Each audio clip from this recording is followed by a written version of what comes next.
Hey guys, welcome to my channel. আমি মরা যারা আমরা কথা বলবো হচ্ছে বরবাদ কেন ব্লকবাস্টার হতে যাচ্ছে। ইয়েস, বরবাদ কেন কী কারণে ব্লকবাস্টার হতে যাচ্ছে তার কিছু কারণ আমি অলরেডি লিখে ফেলেছি, নোট ডাউন করে ফেলেছি, এবং পৌশালীদির সাথেও কিছু কারণের সাথে আমার কারণ মিলতে পারে, কারণ পৌশালীদির একটা ভিডিও দেখলাম, সেখান থেকে আমি এই ভিডিওটা বানাচ্ছি। তো আমি কিছু কারণ লিখে ফেলেছি, ঠিক আছে। সেটা আরও ধরো 5টা তো আমি রাউন্ডে লিখে রেখেছি, এবং আরও কিন্তু ধরে রাখো 7-8টা কারণ আমি বলবো, ধরে রাখো। এবার প্রথম যেটা আমি কারণ বলবো বরবাদ কেন ব্লকবাস্টার হতে যাচ্ছে, সেটা হচ্ছে মেগাস্টার শাকিব খানের stardom with Eid release with Shakib খানের স্টারডম। এই জিনিসটাতে শাকিব খান খুব একটা ফেল করেন না। তো এবারেও ইউনিক কনসেপ্টের সাথে, ইউনিক গল্পের সাথে যদি এই স্টারডমটা ম্যাচ করে, তাহলে একটা huge blockbuster box office collection আসতে পারে।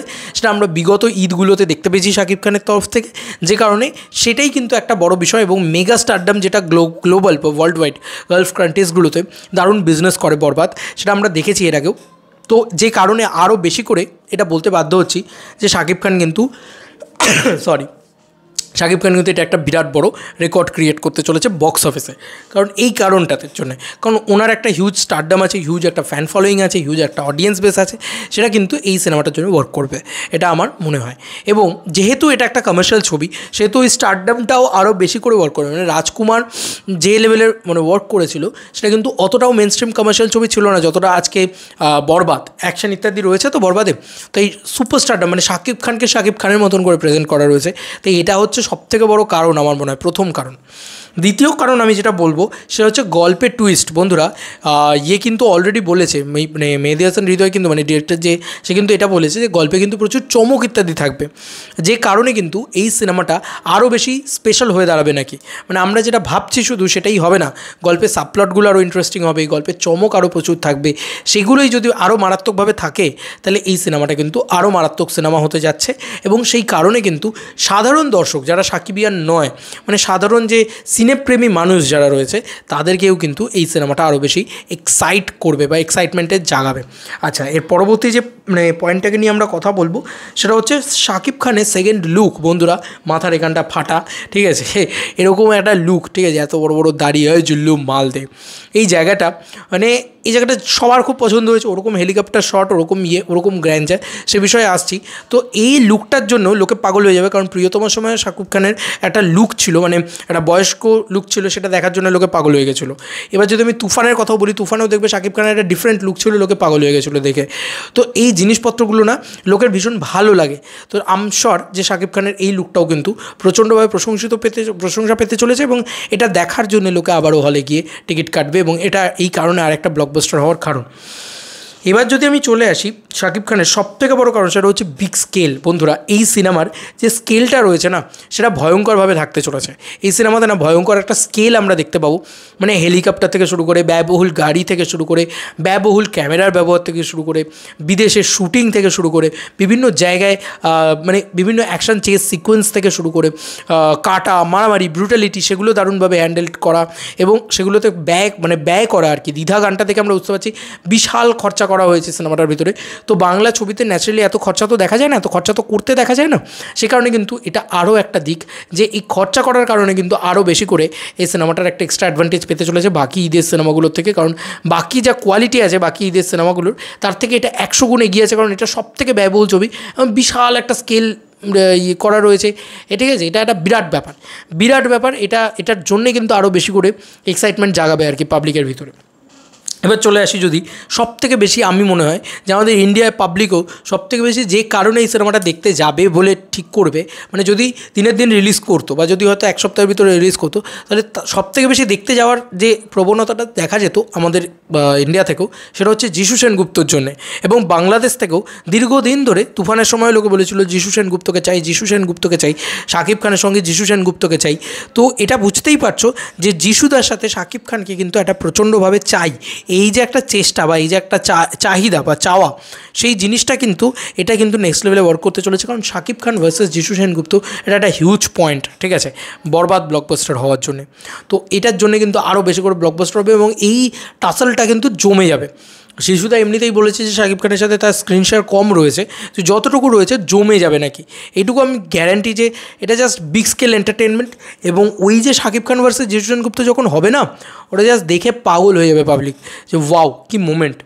এবার যদি চলে আসি শাকিব খান ইন অ্যাকশন। বন্ধুরা, শাকিব খান ইন অ্যাকশন হচ্ছে একটা সবথেকে বড় পয়েন্ট। তুফানেও কিন্তু শাকিব খানকে আমরা সে লেভেলের অ্যাকশন করতে দেখতে পাইনি, যে ছবিটা সো কল্ড অ্যাকশন ছবি বা মাস ছবি নামে পরিচিত, কিন্তু সেখানেও কিন্তু আমরা খুব একটা অ্যাকশন ইত্যাদি করতে দেখতে পাইনি। তাই তার একটা খিদে রয়েছে, কিন্তু এখানে টিজারের ভিতরেই আমরা দেখছি বন্দুক দিয়ে গুলি চালিয়ে দিচ্ছে, এ করছে, হ্যান্ড টু হ্যান্ড কমব্যাক্ট করছে, অ্যাকশন করছে।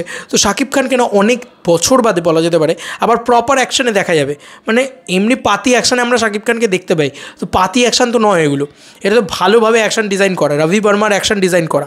রবি বর্মা মানে তোমরা বুঝতেই পারছো যে আমাদের এখানে সব বড় বড় ছবি, রাবণ ইত্যাদি বড় ছবি যেগুলো হয়, এবং মানে হিন্দি হোক সাউথ হোক, সেখানে রবি বর্মা একটা বড় নাম। তো রবি বর্মার অ্যাকশন যদি থাকে সেটা বুঝতেই পারছো যে কোন লেভেলে যেতে চলেছে। তো জিদ্দার খুব পছন্দের অ্যাকশন ডিরেক্টর রবি বর্মা, তো বুঝতেই পারছো জিদ্দা অ্যাকশন সুপারস্টার নামেই পরিচিত আমাদের এখানে। তো এটা অ্যাকশনটাও নেক্সট লেভেলে হতে চলেছে এই সিনেমার ভিতরে। তো এটা একটা মেন স্ট্রিম পট বয়লার কমার্শিয়াল ছবি যেটাকে বলে, সেই সমস্ত কিছু কিন্তু এর ভিতরে রয়েছে। একটা বিগ স্কেল ছবির থেকে যে ভাইবস পাওয়ার কথা, সেই সমস্ত ভাইবস পাওয়া যাচ্ছে। তো পাবলিক তো দেখতে যাবেই, খুব স্বাভাবিক ব্যাপার। আচ্ছা, এরপরে যে পয়েন্টটাকে নিয়ে আমি কথা বলবো সেটা হচ্ছে সাকিব ইদিকা জুটি। বন্ধুরা, সাকিব ইদিকা জুটি অলরেডি একটা ব্লকবাস্টার জুটি, এবং এই জুটিটা ইদিকা পাল হচ্ছে লাকি চার্ম হয়ে গেছে এখন। ইদিকা পাল যার ছবিতে থাকছে সেই ছবি ব্লকবাস্টার হয়ে যাচ্ছে। মানে এর আগে ইদিকা পাল যতগুলো ছবি করেছে, যেরকম প্রিয়তমা করেছে, খাদান করেছে, এই দুটো ছবি কিন্তু ব্লকবাস্টার হয়ে গেছে। এবং এর পরবর্তীতে তার যে আপকামিং ছবি রয়েছে, যেরকম বরবাদ সামনে রিলিজ রয়েছে এবং রঘু ডাকাত রয়েছে, আমরা সবাই বুঝতে পারছি যে এই ছবিগুলো গ্যারান্টি টু গ্যারান্টি ব্লকবাস্টার হতে আসছে। এবং ইদিকার নামটাই না লাকি চার্ম হয়ে গেছে এখন। ইদিকা যে ছবিতে থাকছে সেই ছবিতে লাকি চার্ম হয়ে যাচ্ছে। এবং সাকিব ইদিকা জুটি, এই জুটিটা প্রচণ্ড সেলিব্রেটেড একটা জুটি। মানে ইয়েতেও তোমার প্রিয়তমার সময় বিভৎস সেলিব্রেট হয়েছিল এই জুটিটাকে নিয়ে। এবং ইদিকার নাম ইদিকা কেউ চেনে না বাংলাদেশে, সবাই বলে প্রিয়তমা প্রিয়তমা। আমাদের এখানে যেরকম কিশোরী কিশোরী, এরকম একটা ভাইবস তো ইদিকার তৈরি করে দেয় ইদিকা। তো দেখা যাক যে এই ছবিটার পরে মানে সেই সেলিব্রেশনটা আরও নেক্সট লেভেলে যায় কিনা, এবং এই ছবিটা আরও সেই জুটিটাকে সেলিব্রেট করতে পারে কিনা। এগুলো ছিল মূল কারণ। এর বাইরেও প্রচুর কারণ আছে, কারণ এই ছবিটা সবথেকে বেশি শোজ পাবে, শোজ ইত্যাদি পাবে, সবথেকে বেশি হল পাবে, ঠিক আছে, হল মালিকদের ভরসা সবথেকে বেশি এই ছবিটার প্রতি। তাই এই দিকগুলোও কিন্তু থাকতে চলেছে মেগাস্টার শাকিব খানের বরবাদের ক্ষেত্রে। এছাড়াও আরও প্রচুর কারণ থাকছে, কারণ এই ছবিটা মানে বিভৎস একটা স্কেল রয়েছে, এটা কিন্তু সবথেকে বড় রিজন আর কি আমার মনে হয়। এবং অনসম্বল স্টার কাস্ট, মানে মিশা সওদাগর রয়েছেন, এবং মানে মানে কী বলে ইন্তেখাব দিনার রয়েছেন, আরও অনেক নাম রয়েছে, আমি সব নাম তো আমার মনে নেই আপাতত, কিন্তু প্রচুর মানে পোস্টার্স ইত্যাদি আসছে, সেগুলোও কিন্তু ইম্পর্টেন্ট। আচ্ছা, বলে রাখি যে রিকল ভ্যালু অফ তুফান, এইটাও কিন্তু একটা বড় পয়েন্ট। সেটা হচ্ছে যে শাকিব খান কিন্তু তুফানে যে জিনিসপত্রগুলো খুব মারাত্মকভাবে ওয়ার্ক করেছিল, সেগুলোর একটা রিপিট ভ্যালু দিতে চলেছেন বরবাদের ভিতরে। যেরকম আইটেম সং, দুষ্টু কোকিলের মতন একটা আইটেম সং কিন্তু আসতে চলেছে। এবার সেইটা যদি নেক্সট লেভেলে গিয়ে ভালো হয়, সেটা নিয়ে যা হাইপ রয়েছে, ওটা যদি ভালো হয় তাহলে ওটা কিন্তু জাস্ট মানে ঝড় তুলে দেবে বাংলাদেশে। এবং ওটা নুসরাত জাহান কিন্তু ভালোই পারফর্ম করবে আশা করি, রিপোর্ট ইনসাইডার ভালো আছে। এবং অমিত আম্বরকর, যিনি অ্যানিম্যালের লুকস ডিজাইন করেছেন, তিনি একটা মেকআপ আর্টিস্ট হিসেবে এই ছবিতে কাজ করছেন। তো তার মেকআপ মানে বুঝতে পারছো তো, মানে কোনো অংশে খামতি নেই এই ছবিটার ভিতরে। তো এই ছবিটা না এতগুলো দিক রয়েছে, মানে আমি হয়তো 10টার উপরে পয়েন্ট বলে ফেললাম, যে পয়েন্টগুলো নিয়ে আমরা আলোচনা করতে পারি যে হ্যাঁ, বরবাদ কিন্তু এই কারণে ব্লকবাস্টার হওয়ার জন্য আসছে। এবার তোমাদের কার কি মতামত এন্টায়ার ভিডিওটাকে নিয়ে জানিও কমেন্ট সেকশানে। চলো বন্ধুরা, নতুন কোনো ভিডিওতে দেখা হবে, বাই।